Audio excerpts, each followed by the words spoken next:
25-year-old Stasia Kelly was devastated. She'd gotten the news in the middle of the night that her father had died of a heart attack. She quickly packed some belongings and headed for the airport, took a seat next to the window and opened the morning newspaper.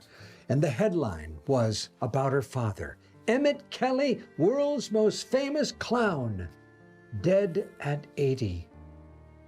Do you remember Emmett Kelly? He was the hobo clown with a sad face, while all other clowns in the Ringling Brothers circus had grins from ear to ear.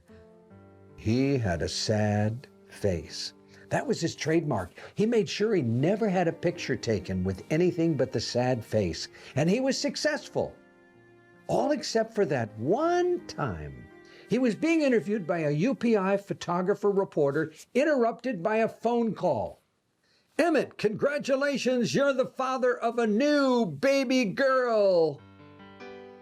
He grinned from ear to ear, and at that moment, the photographer went click, and the next day, that picture went around the globe, newspapers everywhere. Back on the plane, Stasia reached into her bag, pulled out an old yellow newspaper, and looked at that one picture of her father smiling. And you know how sometimes God lets us see something we never saw before, and in that moment, she began to understand what he was smiling about. He was smiling about her. She began to cry. There was a man seated next to her. He leaned across. He said, "Miss, are you okay?" She pointed to the picture and said, "Yes, my father died last night." The man turned ashen. He said, "You won't believe this. I'm the photographer who took that picture 25 years ago. And you can't imagine how thrilled your father was on that day that you were born." What a Godwink.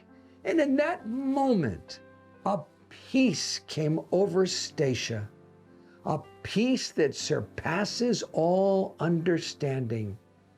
And she knew that everything was going to be okay.